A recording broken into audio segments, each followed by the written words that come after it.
They say life-altering moments never announce themselves. They arrive disguised as something ordinary.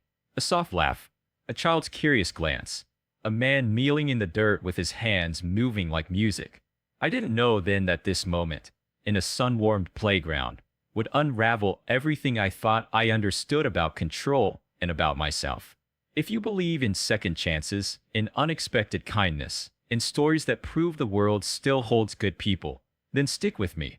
And don't forget to like and subscribe, because what happened that day is something every parent, every dreamer, needs to hear. It started with a rare day off. For most people, a Sunday morning stroll to the park is a ritual, but for Victoria Sterling, it was a rebellion. Billionaires don't do parks, not because they don't want to, but because life stops feeling simple when your name can buy islands. Yet there she was, sneakers crunching on the gravel path, holding the tiny hand of the only person who could make her forget the noise of her empire. Her son, Ethan, 7 years old, brown hair like spun silk, a smile that could light up galaxies if you were lucky enough to earn it. Ethan was deaf, not partially, not conditionally, completely. From the day he came into this world, silence was his constant companion. For Victoria, silence had been the enemy at first, a thief that stole lullabies and whispered I love yous from her newborn's ears. She'd fought it with everything money could buy, specialists, experimental therapies, cutting-edge implants that never quite worked. But over time, she learned something humbling. Her son didn't need fixing. The world did. That's why she'd insisted on this. One ordinary morning in a playground teeming with life. Children's laughter soared into the air, tangled with the squeak of swings and the rhythmic creak of seesaws. To Ethan, it was a silent film, a theater of colors and movement. And yet he smiled. Always smiled, because Victoria made sure he never missed the meaning behind what others took for granted. Her fingers danced in the air as they walked, shaping words out of nothing. Look, swings, she sighed. Want to try? He shook his head, eyes darting to the sandbox instead, where tiny kingdoms were being built and toppled with the reckless ambition of children. Victoria followed his gaze and froze, not because of the sandcastles, but because of the man crouched beside them. At first glance, he didn't belong.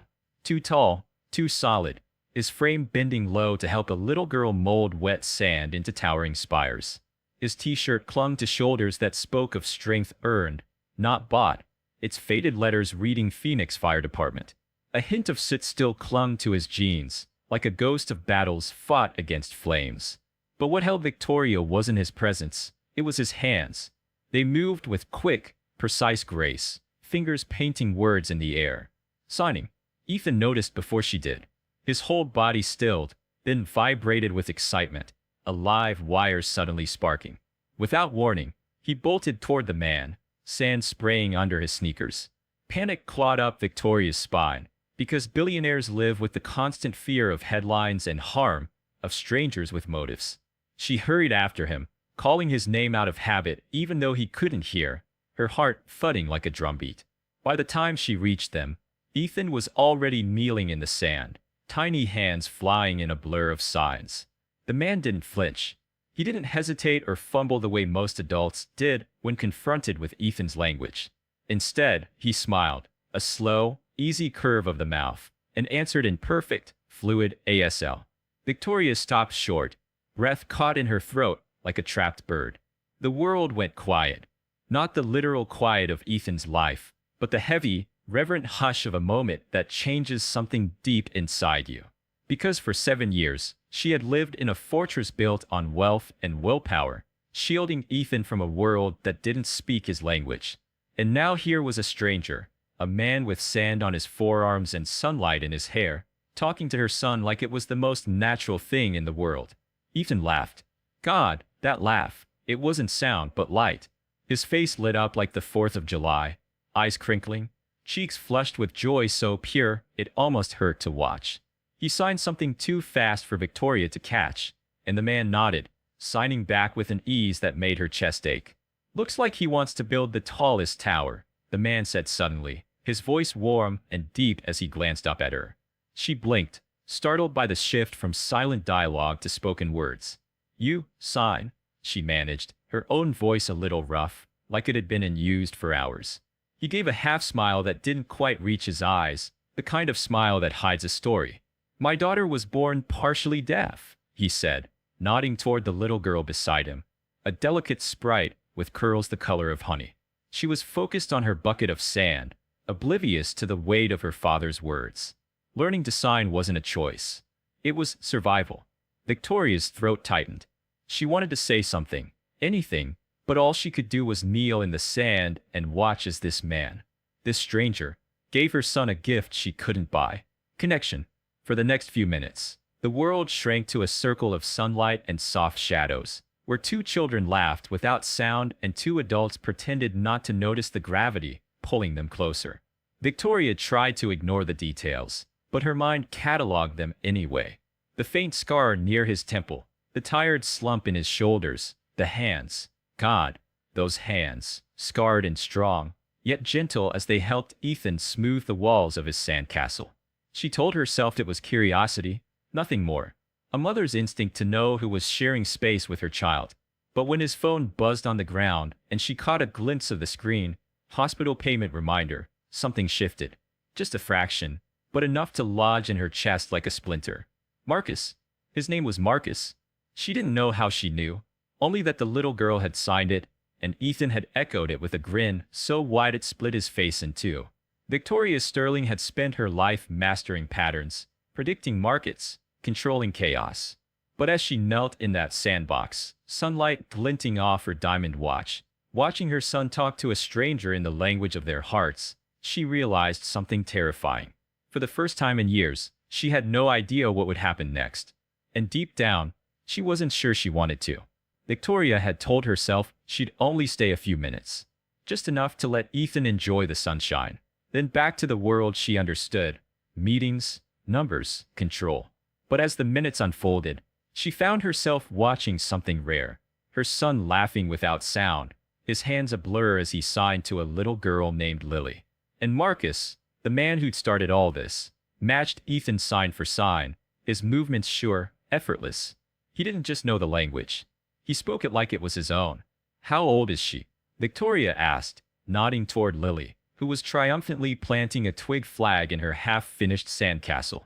6, Marcus said, smiling faintly. She runs the show. I just follow orders. The joke was light, but his eyes, warm, steady, didn't carry the carefree ease of a man with no worries. Victoria caught that in an instant.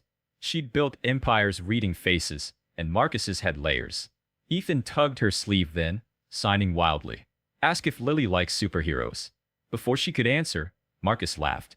Already asked me, he said, nodding toward the children. They're forming a team. Victoria laughed, too, a real laugh, sharp and sudden, like something breaking loose inside her. God, how long had it been since she'd felt that? Then his phone buzzed. Just a second, just a glance, but enough for her to see the words flashing across the cracked screen. Final notice. Hospital billing department. He silenced it quickly, sliding the phone into his pocket with the ease of someone who's had practice hiding bad news. Victoria said nothing, but her mind was already racing. You're a firefighter? She asked finally, nodding toward his faded t-shirt. Used to be, he said. Now I pull paramedic shifts. Pays the bills. Why leave? His jaw tightened before he answered. Fires take enough. Didn't want them taking Lily too. The words hung in the air, heavy and simple, the way truth always is. Victoria felt them settle deep in her chest. For a moment, neither spoke. Just the soundless laughter of their children and the creak of swings in the distance. But she kept stealing glances at him. The scuffed watch, the calloused hands, the shoulders bent beneath more than just exhaustion. When it was time to leave, Marcus crouched to tie Lily's shoe, and Victoria watched, something fierce and unfamiliar blooming inside her. This man was carrying more than one person should, and for reasons she didn't yet dare name. She couldn't stand the thought of him carrying it alone. Victoria told herself she wouldn't see him again. But 2 days later, she was back at the playground, watching Ethan sprint toward Lily like the world had been waiting for this reunion. And there was Marcus, same tired eyes, same quiet strength, like he belonged to this place in a way she never could. They talked on the bench, words slow and careful, until she asked the question that had been burning in her chest. That appointment, was it for Lily? His jaw tightened. A pause. Then, finally, She needs surgery. Heart defect. Insurance barely scratches it. His laugh was soft, bitter. We'll figure something out. We always do. Victoria looked at him for a long moment. A man who had nothing but would give everything. And she heard herself say, "Let me help." The way his eyes hardened told her how much this cost him. "I'm not a charity case." "You're not," she said simply. "You're a father. And this isn't pity. It's choice." For a heartbeat, silence. Then a nod. Small, but enough to change everything. 2 weeks later, Victoria stood outside an operating room, Ethan in her arms, Marcus pacing like a man trying to outrun fear. When the surgeon emerged smiling, Marcus broke, shoulders shaking, face buried in his hands. She didn't think, just reached for him. Months later, the playground was loud with spring sunlight and silent laughter. Lily ran, really ran, her giggles spilling like gold as Ethan chased her through the grass. Victoria sat on the bench beside Marcus, their fingers brushing, their silence warm. "Thank you," he murmured. "You don't owe me that," she whispered back. He looked at her then, really looked. "Maybe not, but I owe you everything." And when their hands finally tangled together, Victoria realized something she hadn't felt in years. Some moments aren't bought. They're given, and they change you forever.